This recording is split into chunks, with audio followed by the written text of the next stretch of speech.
কোনো এক আপু কমেন্ট করেছেন, ম্যাম, আমার স্তনে চাপ দিলে ব্যথা লাগে কেন? ধন্যবাদ আপু সুন্দর একটা কমেন্টস করার জন্য। দেশের এবং প্রবাসের ভাই বোনদের প্রতি সালাম। আসসালামু আলাইকুম। আমি প্রভাষক ডাক্তার রিক্তা পারভিন, হোমিওপ্যাথি এবং আয়ুর্বেদিক চিকিৎসক। চেম্বার সেবা হোমিও কমপ্লেক্স অ্যান্ড সেবা ডিজিটাল ল্যাব, উপজেলা মডেল মসজিদের পূর্ব পাশে, শিমুলিয়া, মাগুরা। কোনো এক আপু কমেন্ট করেছেন, ম্যাম, আমার স্তনে চাপ দিলে ব্যথা লাগে কেন? ধন্যবাদ আপু সুন্দর একটা কমেন্টস করার জন্য। আপনার মতো অনেকেই কিন্তু একই কমেন্টস করে থাকে বা জানতে চায় যে আমাদের স্তনে চাপ দিলে, অর্থাৎ আমার হাজবেন্ড যদি স্তনে একটু প্রেশার ক্রিয়েট করে বা চাপ দেয় তখন ব্যথা অনুভব হয়। অনেক ভাইয়েরাও কিন্তু একই প্রশ্ন করেছেন যে স্ত্রী স্তনে চাপ দিলে ব্যথা অনুভব করে, কারণটা কি? তো সবার প্রশ্নের অ্যান্সার করার জন্য আমি ভিডিওতে আজকে এসেছি। তো বিভিন্ন কারণে মেয়েদের স্তনে চাপ দিলে ব্যথা লাগে। তো মেয়েদের শরীরে কিন্তু বিভিন্ন ধরনের হরমোন থাকে, আর এই হরমোনের ইমব্যালেন্স বা তারতম্যের কারণে অনেক পরিবর্তন হয়ে থাকে।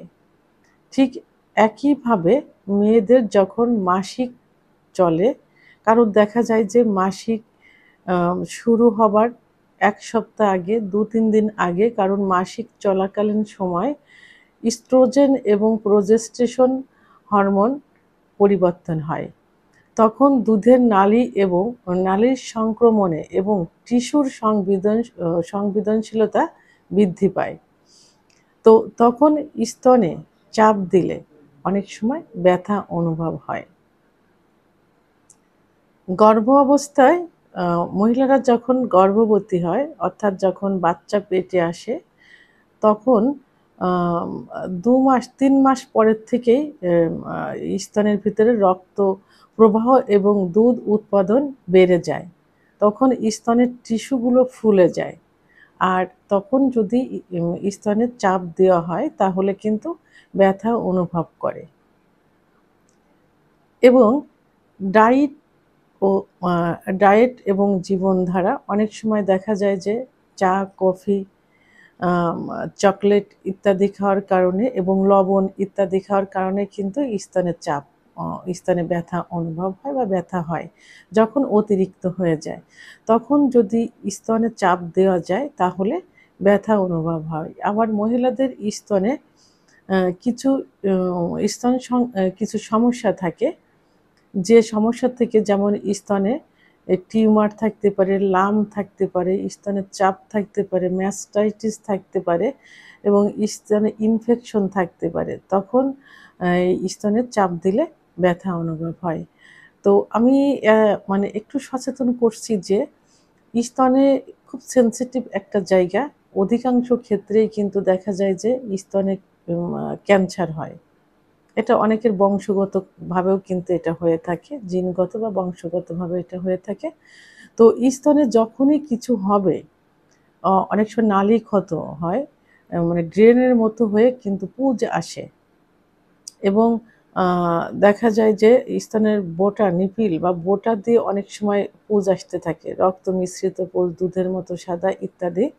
এবং বাচ্চা প্রসবের পরে অনেক সময় দুধের প্রেশার হয়ে কিন্তু বড় চাপ হয়ে যায় এবং অনেক সময় ইনফেকশন করে, অনেক সময় ওইটা কেটে কিন্তু সার্জারি করে ওখান থেকে কালেকশন বের করা হয়। এটা আমি সচেতন করছি। তো এইগুলো হওয়ার পূর্বে যে স্তনে যে চাপ হয়, যে ফুলে থাকে, তখন স্তনে চাপ দিলে ব্যথা হয়। তো আপনাদের স্তনে কখনো কিছু হলে, এই জাতীয় কিছু হলে অবশ্যই সঙ্গে সঙ্গে ডাক্তারের শরণাপন্ন হতে হবে, কারণ স্তনে কিছু হলে 3 মাসের বেশি হয়ে গেলে কিন্তু ক্যান্সারের ঝুঁকি থাকে। তো সেক্ষেত্রে স্তনে যে সংক্রান্ত যে রোগগুলো থাকে সেটা হলেও স্তনে ব্যথা অনুভব হয়। তো তখন ছোট ছোট করে চাপ দিলেও কিন্তু ব্যথা আসে। আবার কিছু ওষুধ খেলে ওষুধের পার্শ্ব প্রতিক্রিয়া যেমন জন্ম নিয়ন্ত্রণের পিল এই জাতীয় কোনো ওষুধ খেলে যে হরমোনের ইমব্যালেন্স হয় অর্থাৎ হরমোনের তারতম্য হয় তার থেকেও স্তন ব্যথা হতে পারে।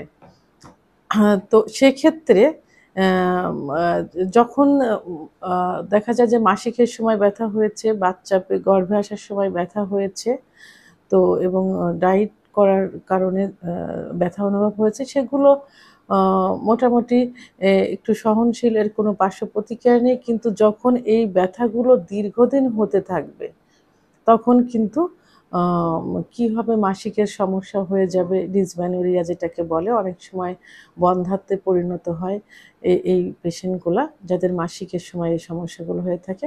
তাই এগুলোকে অবহেলা না করে অবশ্যই আপনাদের একজন অভিজ্ঞ সম্পন্ন রেজিস্টারকৃত হোমিওপ্যাথি আয়ুর্বেদিক ডাক্তারের শরণাপন্ন হতে হবে। খুব সূক্ষ্মভাবে এগুলো লক্ষণগুলো জাস্টিফাই করে প্যাথোলজিক্যাল রিপোর্টের মাধ্যমে এগুলো চিকিৎসা দিলে ইনশাল্লাহ এটা ঠিক হয়ে যাবে।